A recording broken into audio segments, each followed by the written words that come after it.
We are in week 2 of our collection we started last week, Thou Shalt Not, right? That's kind of what you expect coming to church, right? A lot of, don't do this and don't do that. Now, our history as believers is just riddled with it, right? It's all, especially in the Old Testament. A lot in the Old Testament, some in the New Testament, and it can be a little confusing because as Jesus followers, we're not bound to the old law anymore. We're not bound to, and some of you are like, what does that even mean?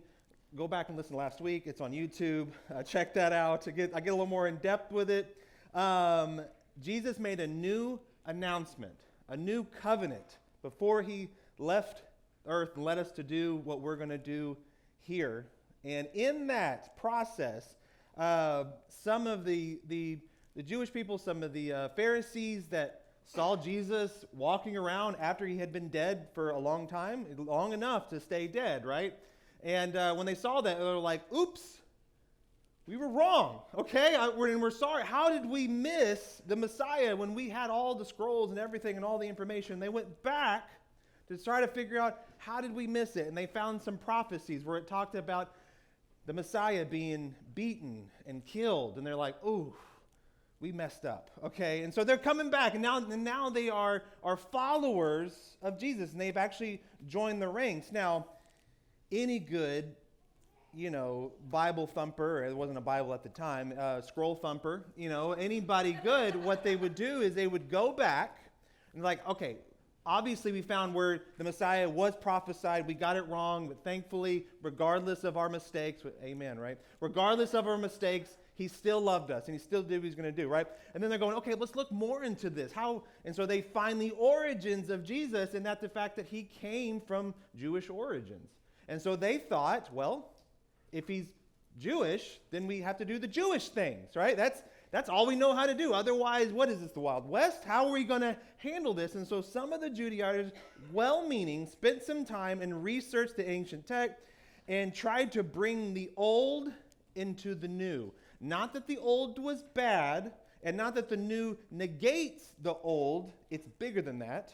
If you do the new, you fulfill the old. Right? Because Jesus doesn't contradict himself, right? And so if there is it's essentially a contract between us and God for salvation, right? And anybody that knows contracts, there's no contradictions. If there's a contradiction in a contract, it's bad. Don't sign it, right? But Jesus doesn't do that. He doesn't contradict it. He actually builds upon it and fulfills the old with the new, right? And so this is a new concept, new thing. It's understandable, right? And at that time, for whatever reason, one of the specific old things, it was salvation by surgery. If you don't know what I'm talking about, listen to last week. We're not getting into that again. Salvation by surgery, especially for the guys, if that gives you a clue. But thankfully, the original disciples stepped in and essentially began to craft what it means to be a Christ follower today, from then to today. And so the early church had a resurrection religion. It was built on it. They didn't have a Bible. There wasn't a Bible. All they had was the ancient text, and even the Gentiles, which is you. You are Gentiles. Sorry to burst your bubble, but you're a Gentile. You're the ones they talk about that's from the other side of the tracks. You're from the other side of the tracks, okay? And so because of that, a lot of the early Gentiles, not only did they probably not be able to read the ancient text, they didn't care. They were like, that was your thing. That's not our thing, right? And so coming along and somebody applying all that, something had to happen. But in Acts 15, they tried to re-embrace the temple approach, and that would have left us all out. Just because of bloodline, you would have been disqualified because of it. Or you didn't want to have to go through whatever ridiculous laws that were made up at that time to be able to have that. So from beginning to the end, right? This is where we are today, thankful for the early disciples in clearing the path. And so most of Jesus' teachings were centered on himself in the future. He told lots of parables, lots of metaphors, a lot of help to help us understand and grasp how a loving God who is not selfish, who loves us more than we'll ever understand or know, it's unfathomable, he began to give some teachings. And so he gave us one of the big ones. He gave us how to treat people, to love one another, but he put a caveat on it, as he has loved us.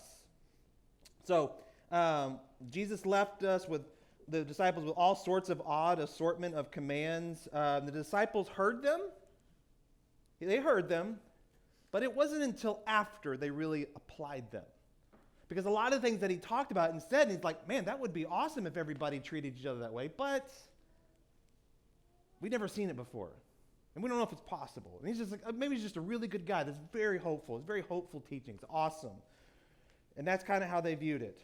And these commandments would end up fueling the movement of Jesus, the movement of what he has for us, his church, for the next 20 plus years after. And so his commands were seemingly impossible to imagine before the resurrection, but the resurrection proved he is the God of the impossible. And these things that he told us just might be capable for us with his help. So if Jesus is who he said he was, and he did rise from the dead and walked among us again, and so we know he is who he said he was, then of course we'll follow. If he's exactly who he said he was and did the impossible, conquered death, why would his teachings be so far-fetched? Why? Application, lack of imagination, selfishness, pride, we can throw a slew of things. But suddenly, because of what he did, what sounded extreme wasn't extreme anymore. And it made many of those other complex commandments that they were struggling to follow unnecessary. His weren't really commandments in the traditional sense. It wasn't you better not do this one thing. It was an idea. It was how to think. It was an attitude. It was an approach. It was a perspective on being a Christ follower. So today's thou shalt not is something we all should try to practice and keep. This is a big one. This will change the trajectory of your future, your life, and everything that you do. Even if this is even possible, again, it changes everything. And if you're not a follower of Jesus, if you're on the fence about it, you're like, I think there's something out there. That's fine, whatever. But if you are on the fence, this is the one, pick this one up. Regardless of a follower or not, if you pick this one up and apply it, it will change your life and everybody's life around you. So today, it is a thou shalt not fear. Thou shalt not fear. It sounds absurd, right? For humans to not fear. What a ridiculous request. But it's something that you would expect from Christianity because he did the impossible. So who would follow someone who would make such a demand who hasn't proven a lot yet, even though he did a lot of miracles, like word of mouth, and the stories can be muddled, and they can say, it was a parlor trick, right? But it wasn't until he did what he did the impossible, that people go, maybe it is possible. But fear not. How narrow-minded can you be? And plus, it's none of your business if I fear. I'll fear what I want, when I want, and whom I want, right? You don't tell me how to be afraid. You can't stop me. If I want to fear, I'm going to do it. And besides, fear never hurt anybody, right? Silly Christians trying to ruin everybody's lives. And wait, did you say, I'm sure they're sitting in front of you, did you say fear not? And is that even possible? No fear? And Jesus will say, yep, follow me and I'll show you how. Follow me and I'll show you how to do it. So fear not and don't be afraid. So seemingly, this was one of Jesus' favorite commands.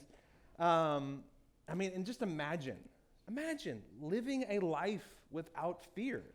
Now, I'm not saying living a life stupid, right? There's some things that you should and shouldn't do. It's like, I'm not going to live in fear. I'm going to walk off 4 steps before I touch the first one. I'm saying you got to have a little bit of common knowledge and common sense to go about this, but ultimately, you shouldn't fear. This sounds crazy, right? How do I know this is seemingly one of Jesus' faves? Just with anybody. Listen to the echoes. If you are in conversation with somebody, if somebody in authority, if you're trying to get direction, the thing that they are repeating the most Pay attention to that because that probably is important.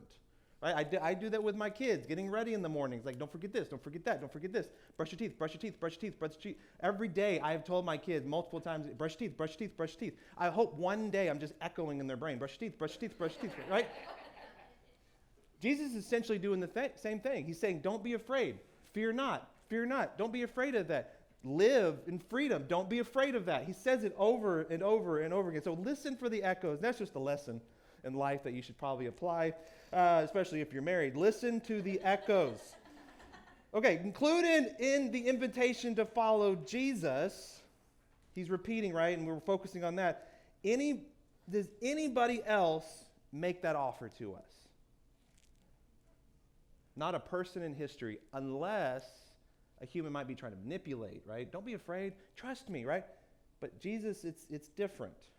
The first century pre-resurrection followers thought it was impossible, as many of us also do. And then one day he said this in Matthew 10:28. He says, "Do not be afraid." That's one. "Of those who kill the body but not kill the soul. Rather be afraid of the one who can destroy both soul and body in hell." And I think that as he was saying this, like a little grin comes to his face, because I would imagine he's getting real confusing looks from the disciples. And they're like, what? Don't be afraid. What are you talking? There's plenty to be afraid of. I'm terrified all the time, right? So he saw the confused look, and then he says this. He says, verse 29, he says, "Are not 2 sparrows sold for a penny?" Now it's a math question. "Yet none of them will fall to the ground outside of your Father's care. And even the very hairs of your head are all numbered. So don't be afraid. You are worth more than many sparrows." He didn't just say one. Congratulations, guys. You're worth many sparrows. You get to decide how many, right? How many you're worth. How beautiful. To which they would have thought, so that means that bad things won't happen to us? He didn't say that. We don't need to be afraid because we have like some kind of weird force field, right? Something we can push back, something that can hold. And Jesus would teach them, no, it's even better than that. It's even better. He says, I'm going to teach you how not to be afraid when bad things happen. That's basically what he's telling them in this moment. And then he said, let's go for a boat ride. Matthew 8:23. Then he got into the boat. There's no better way to make humans conquer fears and take them to a place they're not supposed to really exist, okay? That's in the water.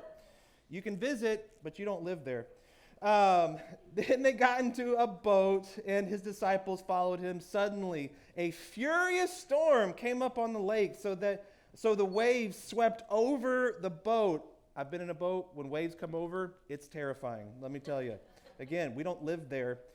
We're just visiting. But Jesus was sleeping. So, storm's coming, waves are crashing in, and Jesus is just snoozing, right? He's keeps hitting that snooze button on the disciples, right? He's enjoying his time. The disciples went and woke him, saying, "Lord, save us! We're going to drown." He replied, "You have little faith. Why are you so afraid?" There it is again. There's that word again, afraid. Then he got up and rebuked the winds and the waves, and it was completely calm.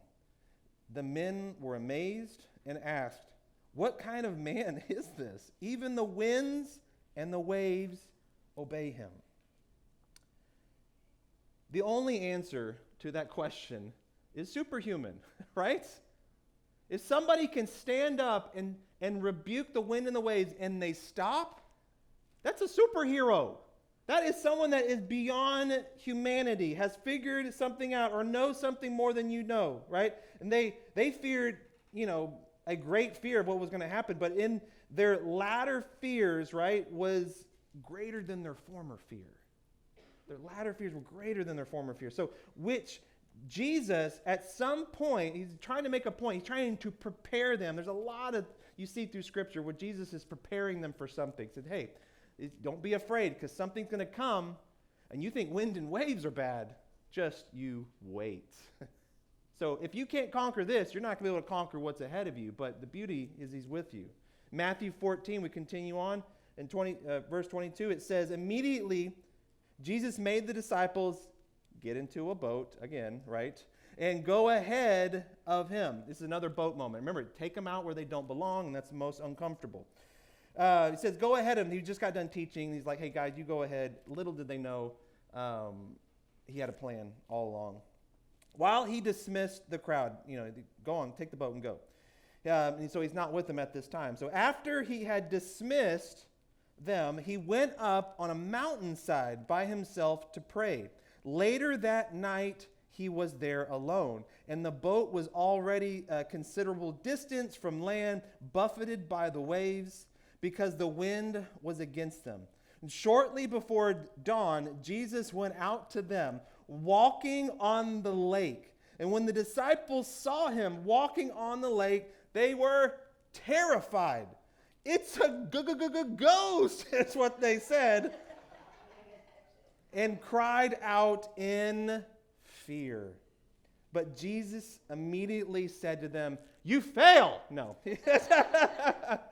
He's like, guys, once again, did you not hear me before?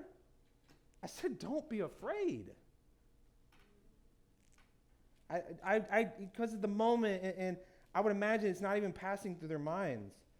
You were afraid when there was something to be afraid of. But now it's calm, but you're still afraid. This is what he actually said. Verse 27, but Jesus immediately said to them, take courage. It is I. Don't be afraid. And the lesson that Jesus is trying to teach us, and this is the beauty of Jesus and how just brilliant he was, and everything that came out of his mouth was, it applies, it's timeless, right? And he's telling us, you don't have to be afraid even if there's something to be afraid of. Even if the odds are insurmountable and you can't see a way out of it, he says, don't be afraid even though you're standing in a circumstance that's worth being afraid of. Don't be afraid. The fear not command didn't sink in until after the resurrection. They were afraid right up until the end, and we can see that in Scripture. They ran away from him in Gethsemane. They ran away. They hid. They lied. They denied him. Even big men were denying Jesus to little children, right? That talk about how afraid you are, right? Even it wasn't even just a physical thing anymore. They're just terrified. Because the one that they have just sold everything for, the one that they had abandoned their businesses, left their nets by the side of the boat, and began to walk and follow some cool dude in sandals, right? Now they're in trouble with the kings of the land who can very much kill them and not get in trouble for it. It would actually be easier if they just did away with them. They're running scared. Understandably, there was something to be afraid of. But Jesus, in all that time, was preparing them for it. Says, hey, you don't have to be afraid, even if there's something to be afraid of. And they're what they did, what the apostles did, it could be so encouraging right after. And what changed that was another boat ride? No. It was a resurrection. When death is defeated, there's nothing longer to fear. And this is something that humanity has understood from all of time. That's the one thing we can't avoid. We can't stop time. We can't stop death. Everybody dies. That's one of the surest things, right? It's death and taxes. That's the surest thing. Oh, we call them tariffs now. I don't know, whatever. Death and taxes and tariffs. The surest things that you have in your life. And so in this moment, these people were like, he said some weird stuff, said some crazy things, but man, we are terrified now. But once they saw him defeat death, it is a no-brainer now. It's like, why were we afraid? When they lost their fear for death, they feared not. And the fear not is what changed the world. That fear not is why we're talking about them today. Because if they were full of fear, they would have continued to run and hide and would have just been like this secret, and it would have died with them. But because that factor was taken away, he says, why do you fear the ones that can only kill your body? You should fear the one that has your control of your body and your soul. Yeah. That's the one that you should have some more respect for, right? The fear not changed the world. And I know, Bill, you're going, there's no way, Bill. I mean, I guess you could say that. I guess you could surmise that, right? How do we know that they actually lived this way? We got some documentation. 2nd century Roman medical writer Claudius Galenus made several, in the recordings, right, medical recordings and all that they're doing, like they started writing stuff down and began to think, okay, maybe we can actually help people, right? And so they're writing it down so they don't repeat things, that maybe they can remember, help someone with another sickness, right? And he made an observation about people that were Christ followers in this time. You begin to notice a pattern. And this is what he said. He said, for fearlessness of death and hereafter is something we witness in them every day. Again, 2nd century. This is some time after. And they're even just people just noticing that, why aren't they afraid of death like everybody else? What is it about them that takes away their fear? Are they dumb? They don't think, they don't seem dumb, right? They're very kind, they're very with it, and it's not like they have a mental issue or anything like that, but for some reason, death doesn't have a hold on them like it does everybody else. And because of that, in the worst moments, when they have something to be afraid of, when they're in these circumstances, translation to today, if you're in the medical field, you probably have met them, or you've heard about them, or you heard a story about them, right? It's when a doctor walks in and gives a prognosis that's not good, something to be terrified of, and it doesn't break them. It doesn't break their spirit. It doesn't break who they are, and it's confusing. There's a lot of philosophers, theologians, scientists, I just got done talking about one a couple weeks ago, that these encounters with these fearless Jesus followers is something out of this world that they can't explain. And they can see a direct correlation from the abundance in their life, prognosis or not. They still live in joy and peace. That's what it looks like to fear not. To not let the scary things out there dictate how you are going to live and act and treat others. Fear is an interesting thing. We all deal with it in our own weird ways, in our own timing.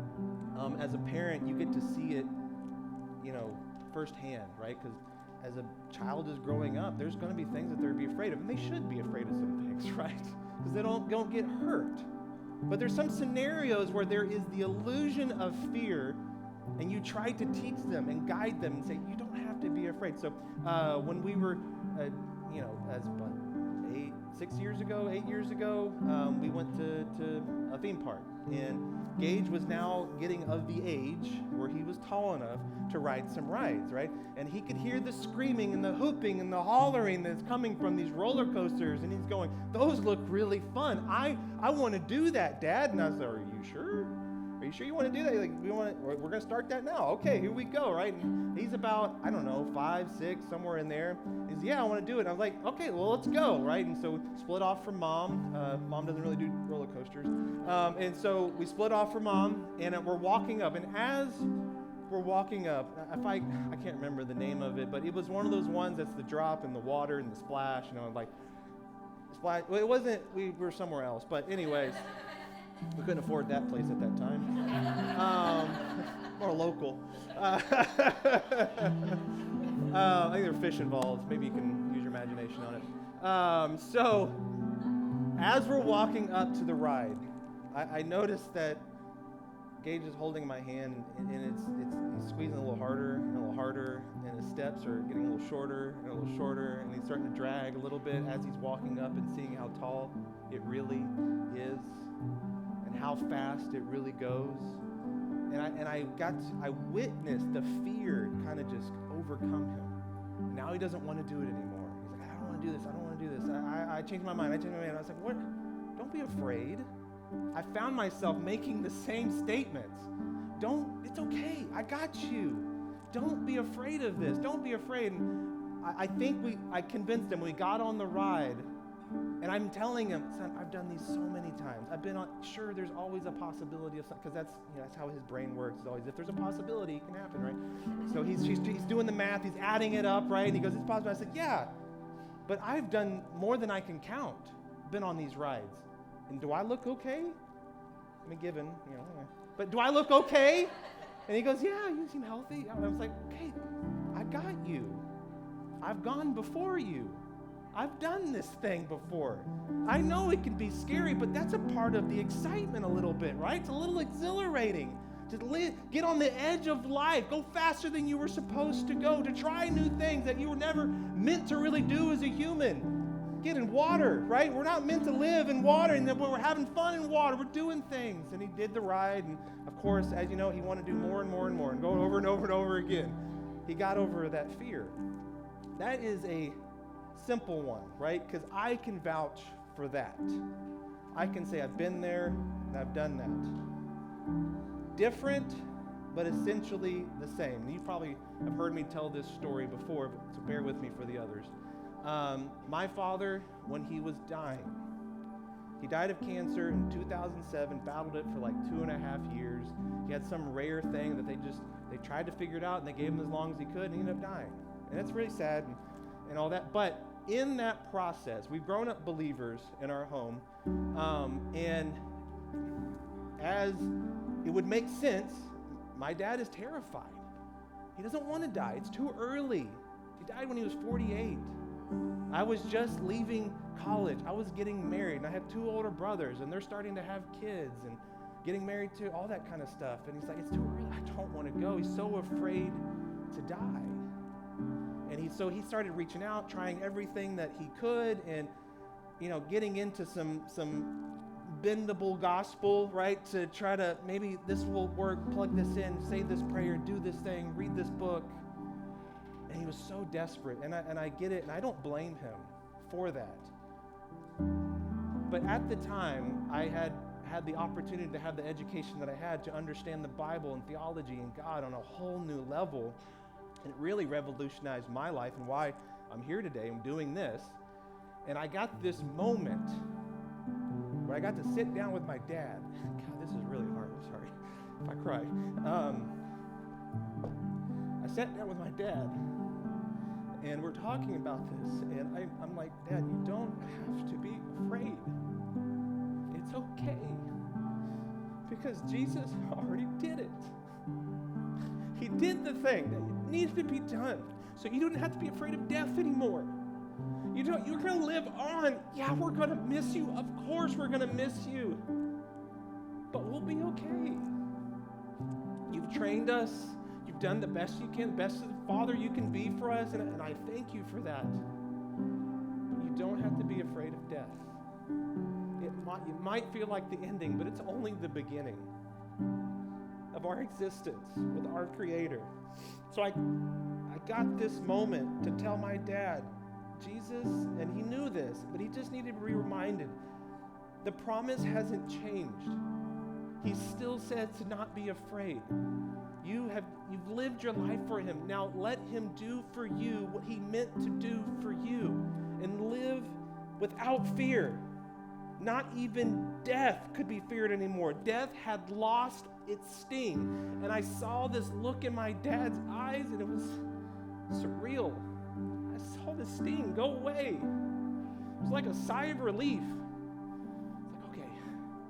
He hugged me, and we prayed, and we went on, and I had no idea what effect that had or anything like that. And it didn't change the behavior of anybody around him, but it changed his. He began to just cherish the moments that he had, and And if Jesus healed him, great. If he gave him more opportunity on earth, great. But none of that was promised. But what was promised is that death was not going to hold my dad down. Because Jesus had done it. He freed us from fear, from anything in our life, even the extreme, especially death. All had been covered by Jesus. That's the reason our Savior could say to them and to us in the most dangerous and frightening circumstances imaginable, fear not. He knows the fear of losing somebody. He knows the fear of being betrayed. He knows the fear of being rejected. He knows the fear of being killed. He knows the fear of being persecuted. He knows the fear of being alone. And he knows the fear of dying. Jesus came to walk in our shoes and do all of those things and then conquer death, did the impossible for us, just to prove to us that we indeed do not have to fear, that you don't have to be afraid, even when there's something to be afraid of. So I'm gonna do an exercise with you guys right now as I wipe the snot from my face. I want everybody to close your eyes and just bear with me here. Everybody close your eyes, and I want you to imagine, what is the thing that you are afraid of most? Everybody has it. I know you do. We're human. What do you fear most? Really just picture it from your head. Hold it in your hands if you have to, whatever it may be. Think of that thing. And I want to say something to you about that thing that you're looking at. Fear not, because Jesus is with you. Fear not. Don't fear the ones on this world that can just take things away from you. Fear the one that can give you life and take it away. Fear the one that's not just in control of the body, but also in control of the soul. Look past your fear now and see Jesus just on the other side. Just like he's standing out in the water when they say, good, good, good ghost. He's holding out his hand saying, come to me. Regardless of the fear that's in front of you, walk around it, walk over it, walk under it, walk through it if you have to. Just walk to him. And he is ready to pull you out of it, pull you out of the water. All right, you can open your eyes now. This is a practice that I do a lot. When I fear something like that, I close my eyes and I see Jesus and I see the thing that I'm scared of. And I say, Lord, you told me not to be afraid of this. So I'm not going to do it anymore. So right now, I'm going to have you guys do an exercise. You can do this at home. Put worship music on, your favorite music, whatever it may be. But they're going to lead us in a song. And I want you to not just have this moment where you say, here you go, God, but live in that moment. Think of that feeling. Remember how it feels to hand something over to Jesus and repeat and do it over and over. Make this a regular practice for you. Because when you think of Christianity, when you think of Jesus, I'm hoping that it's no longer the scary thing. I hope you will remember Jesus' most repeated words were, fear not, I am with you. You can change it, say, have no fear, Jesus is here if you want. Because you don't have to be afraid, even if there's something to be afraid of it. And believe it or not, that's the behavior that keeps this movement going. For over 2,000 years, fearless followers have been continuing the lineage, and now you get to be a part of that for the next generation, for our kids, and so on. So the band is going to lead us. I'm going to pray. They're going to lead us. And I want you to forget about everything around you, and then take whatever that fear is and live in the feeling of giving it over to Jesus. And then watch how your week changes. Jesus, there's so many things as fragile humans for us to be afraid of. Some of them are legit. Some of them we've embellished, made up, maybe. I don't know. But regardless of what it is, it controls us. It can hold us back. It can cause us to hesitate when we shouldn't be hesitating. It can cause us to think less of ourselves when we shouldn't. You've designed us and created us to be what we are. So right now, Lord, whether it's financial, whether it's relational, whether it's literal death, whether whatever it may be, I pray that we have the courage in this moment as we lift up our voices to you in praise to give you that fear, to hand over that circumstance. And from this point forward, fear not.